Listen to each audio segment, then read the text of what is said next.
अनंतनाग पुंछ राजौरी पार्लिमानी हलके पर इंतखाबात को इख्तिताम पजीर हुए 3 रोज का अरसा हो चुका है और इस बीच जारी है हिंसू की जंग, आदादोशुमार की जंग।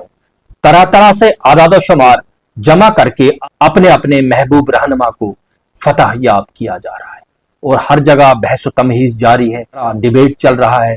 गली पर, नुक्कड़ पर, चौराहे पर, शादी ब्याह में, नजरो न्याज में, यहां तक के जनाजा गाहों में भी यही बहस जारी है। और दोनों जमातों के और अपने अपने महबूब लीडरों के हिमायती जो हैं, कापी कलम हाथ में लिए हुए तरह तरह से आदाद व शुमार जमा करके अपने अपने पार्टियों और अपने अपने लीडरों को जिताते हुए नजर आ रहे हैं। बहरहाल इस वक्त सोशल मीडिया पर कई तरह के हाथ से लिखे हुए तराशे, कहीं पे बड़े खूबसूरत रंगीन ग्राफिक्स जो हैं वायरल हो रहे हैं, जिसमें क्लेम किया जा रहा है कि हम एनसी का उम्मीदवार जीत रहा है, कहीं क्लेम किया जा रहा है कि पीडीपी का उम्मीदवार जीत रहा है।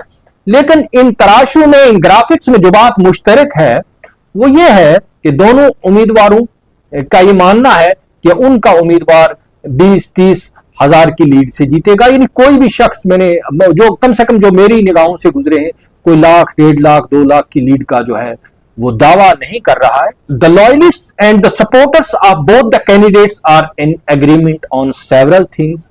और वो ये है कि दोनों जो है फरीकैन का मानना है कि महबूबा मुफ्ती को जो बल्क ऑफ वोट है वो कश्मीर वादी से और साउथ कश्मीर से मिला है, जबकि मियां अल्ताफ के लिए यह है कि उनको जो है वोटों की भारी अक्सरियत उन्होंने पीर पंचाल खित्ता से हासिल की है। तो बहुत सारी दिलचस्प चीजें हैं इस इंतखाब को लेकर। वो ये कि वादिया कश्मीर यानी साउथ कश्मीर के अगरचे 3 लाख वोट्स उनके जायद थे, वहां पे राय दहिंदगान की तादाद 11 लाख के आसपास थी, जबकि इस तरफ 8 लाख के आसपास थी।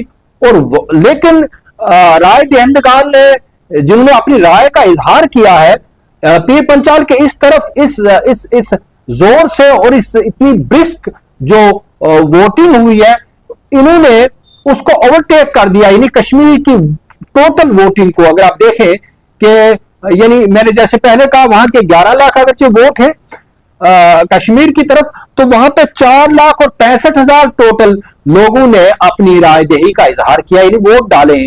और पीर पंचाल खित्ता में अगरचे ये तादाद बहुत कम थी, यानी 8 लाख, उसके मुकाबले में यहाँ पे 4,75,000 लोगों ने अपनी राय दही का इजहार किया है। यानी यहां इस तरफ जो है 10,000 जायद वोट पड़े हैं। तो अब जहां तक दोनों उम्मीदवारों को जिताने की बात है उनके हमायतियों के जरिए, वो भी बड़े दिलचस्प खाके, दिलचस्प स्केच सामने आ रहे। एक बड़ा ही मोहतात सा स्केच मेरे सामने पड़ा है जिसमें पीडीपी को लगभग 30,000 वोटों से जिताया जा रहा है उसमें। और इस स्केच में अगर आप देखें तो एनसी को जो है पीर पंचाल खित्ता से 2,50,000 यानी 2.5 लाख के आसपास वोट दिए जा रहे हैं, जबकि पीडीपी को पीर पंचाल खित्ता से सिर्फ 1,30,000 वोट दिए जा रहे हैं और आदर्श को 95,000 वोट दिए जा रहे हैं। साउथ कश्मीर से पीडीपी को 2,70,000 वोट दिए जा रहे हैं और एनसी को 1,20 पर और आदर्श को 75। और इसी तरह पीडीपी को खींचकर 4 लाख पे लाया गया है और एनसी को 3,70,000 पर रोक दिया गया। और अभी परेशान होने की जरूरत नहीं, अगर आप एनसी को जताना चाहते हैं तो इसी स्केच को पलट के देखिए, एनसी की जगह पीडीपी लिखिए और पीडीपी की जगह एनसी लिखिए, और यही कुछ किया गया है। यानी जहां पर 2.5 लाख वोट अगर एनसी को पीर पंचाल खित्ता से दिलाए गए और दूसरा स्केच सामने आता उसमें इसी के लगभग 10-15 हजार की फर्क के साथ एनसी और पीडीपी को दिखाया जा रहा। यानी बड़ा दिलचस्प है ये कि कोई इसमें कोई भी हिमायती जो है कोई ज्यादा को लाखों का वो फर्क नहीं दिखा रहा है। तो बहरहाल ये नतीजा तो 4 तारीख को ही सामने आएगा।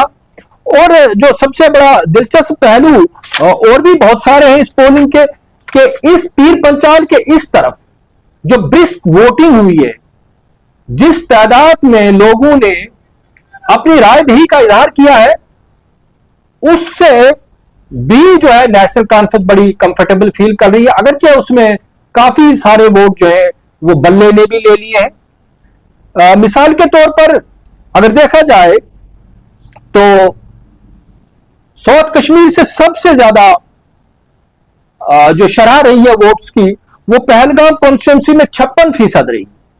ठीक है जी। और हमारे यहां पीए पंचाल खिता में सबसे ज्यादा जो है सुरनकोट में लगभग 68 पॉइंट से ज्यादा, यानी 69 या 70 के आसपास 70% रही है।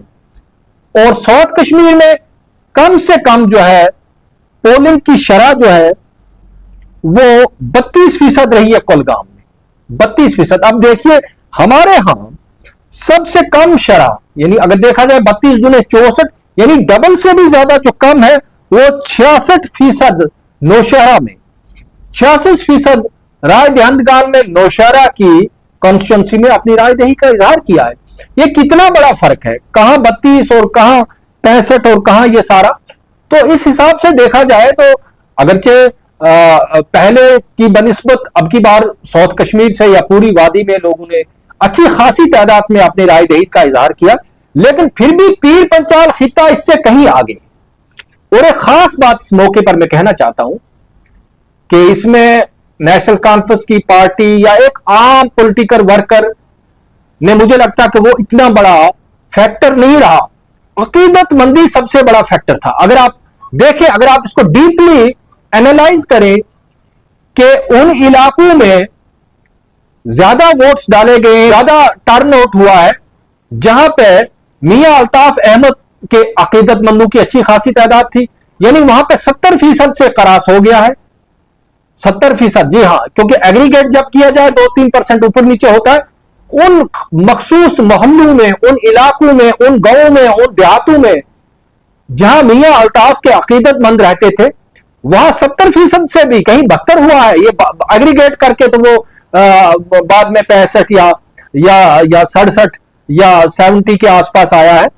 तो ये बहुत बड़ा फैक्टर रहा है। इसके बीच में एक और पोल जो है सामने आया है, वो कहां तक तो बड़ा रंगीन सा पोल है, आप अपनी स्क्रीन पर देख लीजिए, जिसका दावा है कि उसका सोर्स बताया गया रीजनल और नेशनल चैनल्स की तरफ से। मुझे मेरे पास कोई कंफर्मेशन नहीं, मैं तस्दीक नहीं कर रहा हूं कि ये किसने तैयार किया, जिसमें नाम भी है उसको प्रिपेयर करने वालों के नाम, कोई गफरान अली खान, वकार काजी, मुमताज नकवी, फरहत जंजुआ, माजिद खान वगैरह वगैरह।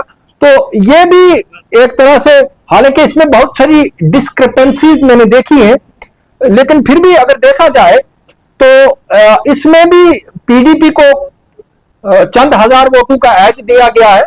ये कहां तक सही है ये तो 4 तारीख को पता चलेगा।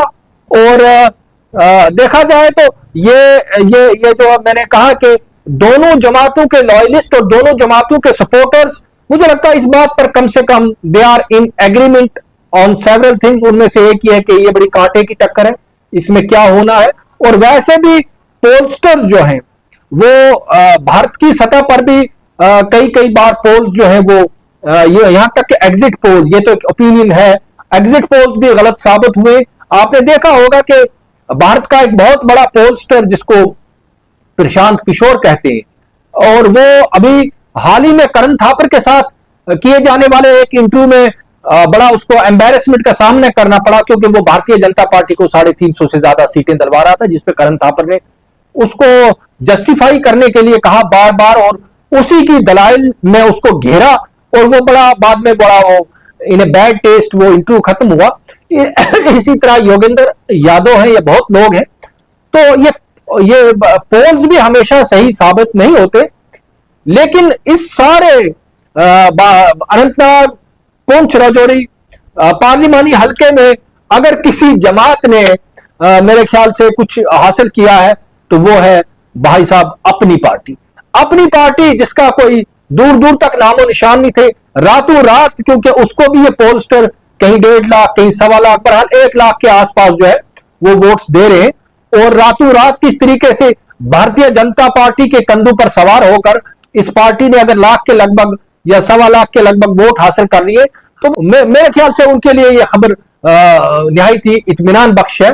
बहरहाल इन इंतखाबात का सही नताइज जानने के लिए हमें इंतजार करना होगा 4 जून का बहुत बहुत शुक्रिया।